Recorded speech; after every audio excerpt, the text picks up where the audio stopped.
अच्छा, अब आ जाते हैं हम अच्छा अब हम आ जाते हैं towards the example of cohort study. Example में क्या स्टेटमेंट दी हुई है? Does drinking cold drink every day increases the risk of diabetes mellitus? अब देखो, कोक, पेप्सी, स्प्राइट बहुत मज़े का टेस्ट होता है, एग्री करता हूँ, लेकिन ज़्यादा पीना बिल्कुल अच्छा नहीं है। डायबिटीज़ होती है और you know the complications. Diabetes सिर्फ इसकी इसका नाम ही शुगरी है, बाकी कुछ भी इसका शुगरी नहीं है। तो सबसे पहला स्टेप क्या था? सब्जेक्ट की सिलेक्शन। अब सब्जेक्ट की सिलेक्शन होगी कैसे? क्या कोल्ड ड्रिंक हर कोई पीता है, या स्पेशलिस्ट ही पी रहे होते हैं, या मैकेनिक ही पी रहे होते हैं? हर कोई पीता है ना। तो सब्जेक्ट की सिलेक्शन कहाँ से होगी? जनरल पॉपुलेशन से। जनरल पॉपुलेशन से हमने सब्जेक्ट को सेलेक्ट कर लिया। फॉर एग्जांपल 1000 बंदा हमने सेलेक्ट कर लिया।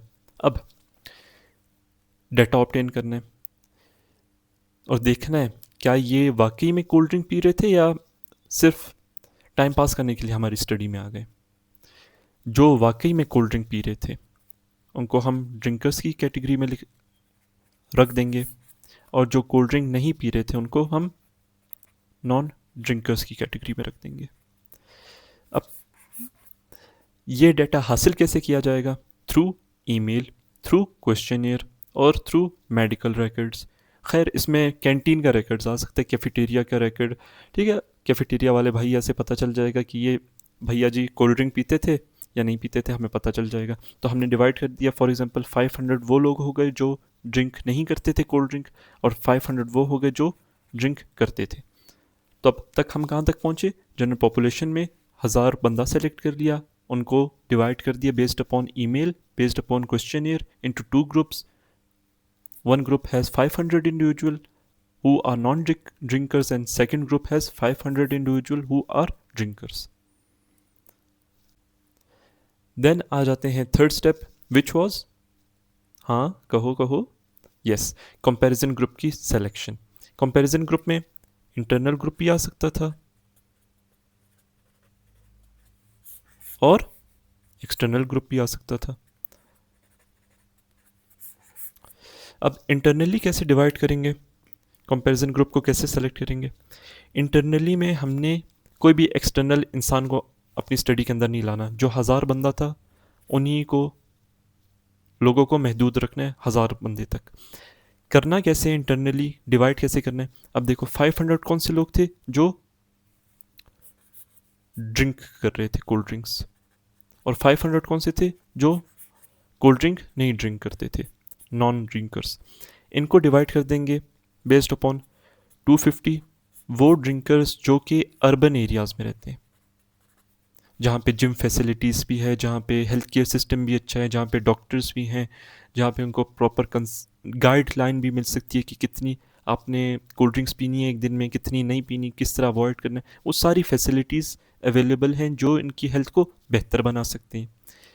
250 वो हो गए जो रूरल एरियाज़ में रहते हैं, जहाँ पे इनके पास जिम भी नहीं है, इनके पास हेल्थ केयर फैसिलिटीज़ भी अच्छी नहीं है, प्रॉपर डॉक्टर्स भी नहीं है, नीम हकीम हैं, ख़तरा जान। ठीक, इस तरह हमने क्या किया? इंटरनली डिवाइड कर दिया दो ग्रुप्स में, और देखा कि कोई और रिस्क फैक्टर तो नहीं है जो डायबिटीज़ को कॉज करवा रहा हो। एक्सटर्नली हम कैसे कर सकते हैं? एक्सटर्नली देखो 500 कौन से थे? Non drinkers. इनको कंपेयर किया 500 non drinkers from another city. Like अगर ये सिटी ए के थे, ये सिटी बी के हो गए, और इस तरह हमें आइडेंटिफाई करने में आसानी होगी कि क्या कोल्ड ड्रिंक ही वो रिस्क फैक्टर हैं जो डायबिटीज़ करवा रही हैं, या कुछ और तो नहीं है जिसकी वजह से डायबिटीज़ हो सके। क्लियर? फोर्थ फोर्थ क्या था? फॉलोअप। अब देखो, इतना सारा हमने जंजाल किया, अगर आखिर में लोगों ने फॉलोअप ही करने से इनकार कर दिया और बोला बस एक दफ़ा गए थे काफ़ी है, डॉक्टर साहब अपनी तरफ से लगे हुए, तो कितनी बुरी बात होगी ना। तो हमने प्रॉपर गाइड करना है अपने 1000 सब्जेक्ट्स को कि आपने फॉलो अप करते रहना है। अगर आपको डिजीज़ हो तो हमें आगाह करना है आपने, और अगर वो ऐसा ना कर पाएँ या किसी की फॉर एग्जांपल एक्सीडेंट में डेथ हो जाए या फॉर एग्जांपल वो आउट ऑफ सिटी चला जाए, आउट ऑफ कंट्री चला जाए, this process is called as attrition, loss of follow up. So this is the fourth step. Then towards the last step that was analysis. Analysis के कौन कौन से method थे? Incidence rate के through कर सकते हैं, रिलेटिव रिस्क के थ्रू कर सकते हैं, एट्रीब्यूटेबल रिस्क के थ्रू कर सकते हैं। सबसे पहले इंसिडेंस रेट। इंसिडेंस रेट को फाइंड करने के लिए सबसे पहले हमने जो डाटा हमने हासिल किया उसको एक टेबल फॉर्म में लिख लेना है। ऊपर उन लोगों को लिखना है जो कि क्या थे, एक्सपोज्ड थे, और नीचे उन लोगों के बारे में लिखना है जो नॉन एक्सपोज्ड थे। Towards cold drinks. एक्सपोज्ड में डायबिटीज़ मेलाइटिस कितनी हुई? 70 हुई। कितनों में नहीं हुई? 430। टोटल कितने लोग हमने लिए थे? 500। इधर गया, ये रहा 500 हमने लिए थे। नॉन एक्सपोज्ड में डायबिटीज़ मेलाइटिस पॉजिटिव कितने केसेस में आई? 3 में। नेगेटिव कितनों में आई? 497 में। टोटल कितने थे? 500। तो इंसिडेंस रेट जब हमने फाइंड करना है एक्सपोज्ड में, उसके लिए क्या फॉर्मूला है? A divided by a plus b. A की क्या वैल्यू थी? 70। ए प्लस बी की क्या वैल्यू? टोटल अफराद कितने थे? 500। इनको डिवाइड करेंगे, आंसर क्या आएगा हमारे पास? 0.14। ये है incidence rate among exposed.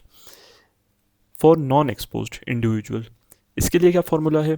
Formula है C divided by C plus D. C कितना आ रहा था? 3। C प्लस डी कितना आ रहा था? टोटल अफराद कितने थे जो नॉन एक्सपोज्ड थे? ये रहा 500 थे। 500 हो गया, इनको डिवाइड करेंगे हम, आंसर कितना आया? 0.006। तो देखो इंसिडेंस रेट कितना ज़्यादा है, कितना ज़्यादा फ़र्क है, एक दो दो ज़ीरो का फ़र्क आ रहा है पूरे।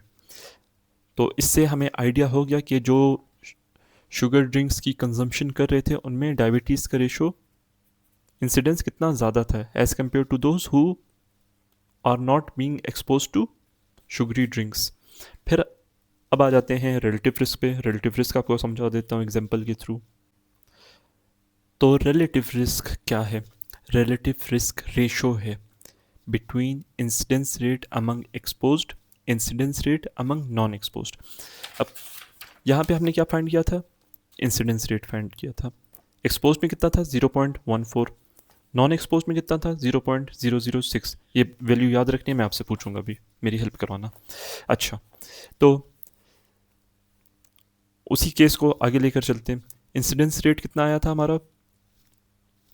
0.14। और incidence rate among non exposed कितना था? 0.006। शाबाश। कैलकुलेट करेंगे, कैलकुलेट करके आंसर कितना आया? 23.33 अप्रॉक्सीमेटली। अच्छा, अब इसका करना क्या है? करना क्या है? करना ये है कि आपने कुछ और चीज़ें भी याद रखनी है।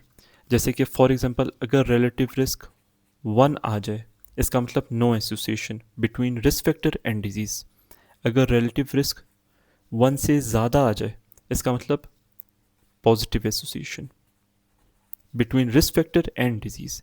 और अगर रिलेटिव रिस्क नेगेटिव में आ जाए, जैसे फॉर एग्जांपल 1 से भी नीचे आ गया 0 या -1, पता नहीं क्या क्या, तो फिर नेगेटिव एसोसिएशन, मतलब कोई भी एसोसिएशन नहीं है between risk factor and disease. मतलब रिस्क फैक्टर जितना भी ज़्यादा हो, डिजीज़ होने की कोई चांसेस ही नहीं है।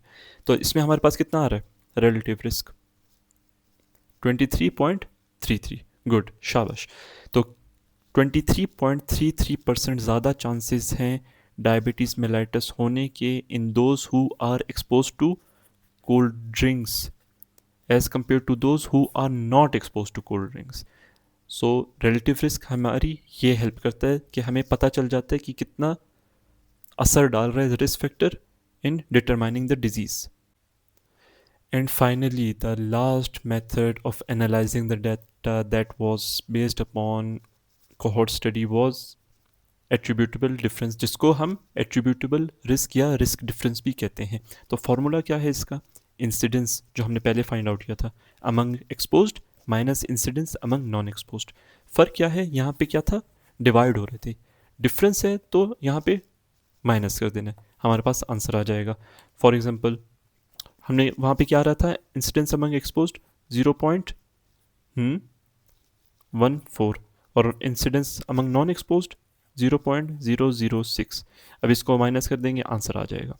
ठीक है, देन इसी का छोटा छोटा लेकिन बहुत ही ज़रूरी हिस्सा है एट्रीब्यूटेबल फ्रैक्शन। इसका फॉर्मूला क्या है? Incidence among exposed minus incidence among non exposed divided by incidence among exposed multiply by 100। इन दोनों को माइनस किया, क्या आंसर आया? 0.134 divided by incidence among exposed कितना था? 0.14। डिवाइड करेंगे कितना आंसर आएगा? 0.95। अब 0.95 को हम जब 100 से मल्टीप्लाई करेंगे तो क्या आंसर आएगा? 95%। अच्छा, अब ये 95% क्या बता रहा है? 95% बता रहा है कि जिस रिस्क फैक्टर को हम स्टडी कर रहे थे वो 95% एट्रीब्यूट कर रहा है towards causing that specific disease. Attributable से याद रखो, एट्रीब्यूट कर रहा है। 95% एट्रीब्यूट वो कर रहा है रिस्क फैक्टर, बाकी 5% कुछ और हो सकते हैं जो हमें नहीं पता या जिनको बाद में हम फाइंड आउट कर सकते हैं। तो ये 95% का ये मतलब है।